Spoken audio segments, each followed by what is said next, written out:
Ya haleluya Yesu Kristo ashimwe ndabasuhuje bene data mu izina rya Yesu Kristo rifite ubutware n'ubushobozi muri iki gitondo tunejejwe n'Imana iturinze mu minsi itambutse yose tunejejwe n'Imana idufitiye urukundo rw'ejo hazaza Imana nishimwe dushimiye Imana intwari ku rugamba dushimiye Imana izinze ijoro ikazingura aya manywa dushimiye Imana itugejeje uyu munsi Imana ihabwa icyubahiro uyu munsi tubanje Imana hose muri byose tubanje Imana muri iyi weekend tugiye kwinjiramo Imana ishimwe izahakubere ibane nawe kandi izahambere ibane nanjye Imana izabigenze neza tubanje Imana muri iki gitondo ibigenje neza cyane iri kuzingazingira ijoro izingazingiyemo imibabaro n'imiruho izingazingiyemo ibibazo byari bimaze iminsi byarigiza akaraha kajya he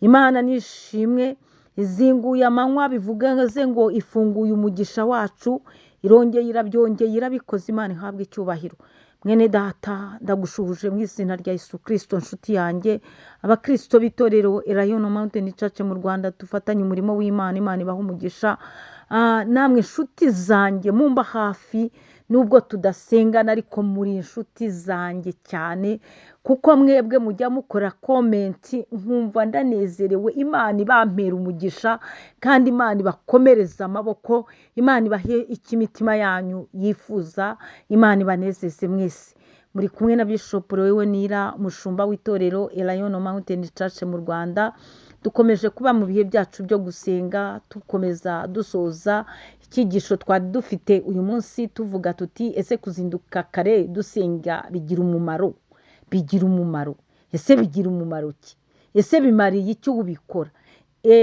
twasanze bigira umumaro yego bigira umumaro ese bigira umumaro ki icyambere mu buryo bw'umwuka umuntu arushaho kugira ibihe byiza byo gusenga umuntu anezezwa n'Imana mu bihe byiza byo gusenga umuntu Imana imukorera deliverance ni ruto ikamubohora ikamugirira neza umuntu rero uzinduka karasenga bimugirira umumaro mwinshi cyane kuko hari n'imbaraga zitabasha kumutinyuka muri uwo munsi bitewe n'ibintu yabizindutse kare avuga ku buzima bwe hanyuma rero ikindi bigira umumaro mu buryo bufatika bw'umubiri kuko ibyo wabyutse wiyaturiraho usaba Imana akenshi ubyigana ushaka kubikora nimba uvuze ngo Mana ndashaka akazi keza urabyuka ukajya kugakora kandi iyo wakabonye ukagakora neza Imana ishimwe mu buryo bw'ibifatika bigira umumaro guzinduka kare usenga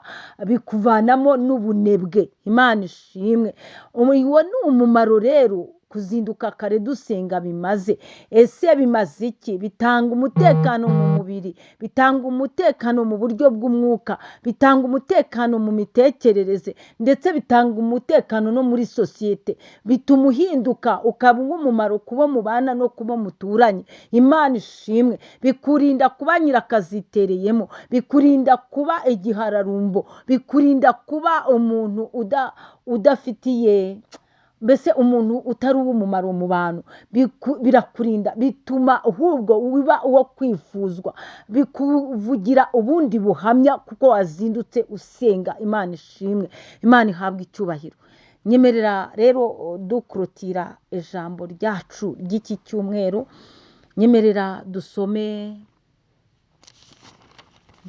ijambo ry'Imana ubutumwa bwiza bwa Yesu Kristo nk'uko bwanditswe na Luka ibice 23 turasoma umurongo wa 55 ku bice 23 hanyuma duhite dukomereza kuri 24 reka dusome mu izina rya Yesu Kristo twihuse titre yaha kuri 23 nahanditse ngo Yosefu ahamba Yesu 55 handitse ngo iki nuka abagore bavanye na Yesu i Galilaya bamukurikiye babona imva n'intumbi ye uko ihambwe basubirayo batunganya ibihumura neza n'imibavu kandi ku munsi w'isabato bararuhuka nk'uko byategetswe hanyuma 24 titire yaho yanditse ngo kuzuka kwa Yesu. Ku munsi wa mbere w'iminsi 7 kare mu museke bajya ku gituro, ngo kare mu museke bajya ku gituro. Urumva ko barazindutse. Twari tukiri ngese kuzinduka kare dusenga bigira umumaro. Ni ukuvuga ngo ku wa mbere w'iminsi 7 ngo kare mu museke bajya ku gituro. Hari kare mu museke, hari mu gitondo cya kare mu museke, ngo barazinduka bajya ku gituro aho bahambye Yesu, bajyanye bya bihumura neza bitunganije. Nawe wagombye kubyukana ibihumura neza bitunganije. Ibyo bihumura neza bitunganije ni amashimwe, n'ibihimbano by'umwuka, n'indirimbo uzindukana. Ibyo ni ibihumura neza bitunganije. Imana ishimwe cyane. Ngo babona igitare kibirinduye kivuye ku gituro, binjiramo. Haleluya! Ntibasangamo intumbi y'umwami Yesu. Bakiguye mu kantu, abagabo 2 bahagarara aho bari, bambaye imyenda irabagirana. Imana ishimwe. Iyo wazindutse kare ugasenga Imana, ubona kurabagirana kw'Imana. Hari ibituma nawe ugenda warabagiranye muri wowe. Hari ibigenda birabagirana byawe byari bigucanze. Imana ishimwe. Hari ubundi buzima yewe uhindurirwa muri uko kuzinduka karusenga. Imana nishimwe. Yego, ngo tugeze kuri 5, abagore baratinya, bubika amaso. Nuko abo bagabo barababaza bati, ni iki gitumye mushakira umuzima mu bapfuye? Ntari hano, ahubwo yazutse. Mwibuke ibyo yavuganye namwe akiri i Galilaya, ati umwana w'umuntu akwiye kugambanirwa, ngo afatwe mu maboko y'abanyabyaha, abambwe, maze azazuke ku munsi wa 3. Bibuka ayo magambo, bava mu gituro basubirayo. Ibyo byose babibwira abigishwa 11 n'abandi bose. Imana ishimwe.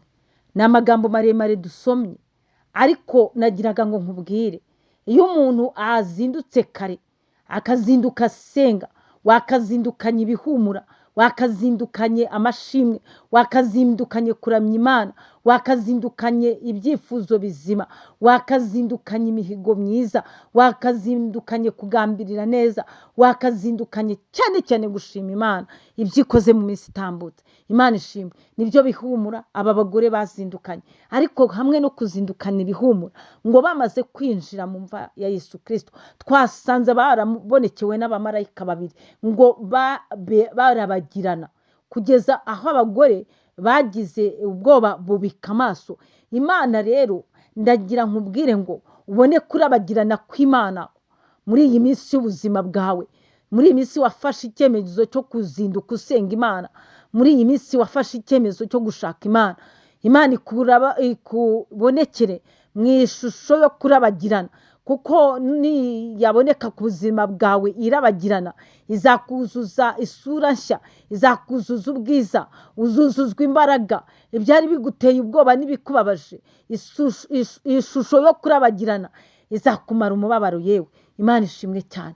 Imana ikugirire neza. Rabagirana nawe unezerwe. Rabagirana yewe, reka ubone kurabagirana mu buzima bwawe. Nurabagirana, Imana ishimwe, kandi wuzure ibihumura byiza by'amashimwe y'Imana, kubwo kurabagirana, kubwo guhura n'umwuka wera, kubwo guhura n'Imana, kubwo guhura na Yesu Kristo.